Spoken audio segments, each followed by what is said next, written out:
Syndrome du choc toxique. Définition. Le syndrome du choc toxique est dû à une infection bactérienne. En l'absence de traitement approprié, il peut provoquer le décès du patient. Cause. L'infection est provoquée par la bactérie Staphylococcus aureus. Elle est plutôt rare et survient en moyenne 3 fois au courant de 1,000,000 années femme. Les bactéries pénètrent dans l'organisme pendant les règles, à partir de tampons laissés dans le vagin.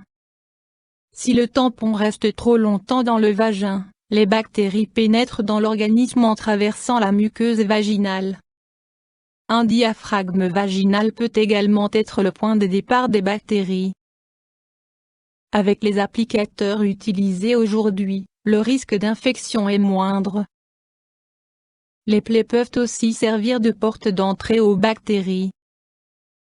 Coupures, brûlures, piqûres d'insectes, plaies chirurgicales. Troubles, symptômes. Fièvre élevée plus grand que 39 degrés. Nausées et vomissements. Diarrhée. Douleurs musculaires. Désorientation, troubles de la conscience. Chute de tension artérielle, pouvant s'accompagner de perte de la conscience, urgence. Rougeur et plaques cutanées, surtout au niveau de la paume des mains et de la plante des pieds. Le syndrome du choc toxique est une urgence médicale nécessitant une hospitalisation immédiate. Examen, diagnostic.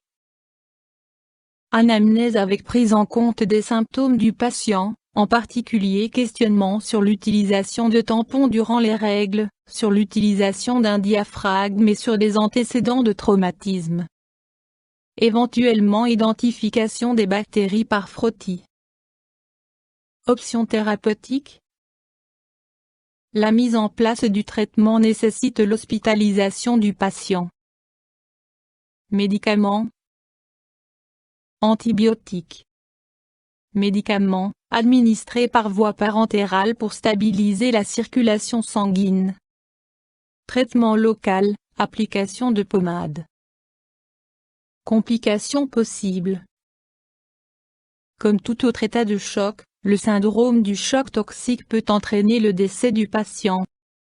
En cas de traitement précoce et approprié, le pronostic est bon.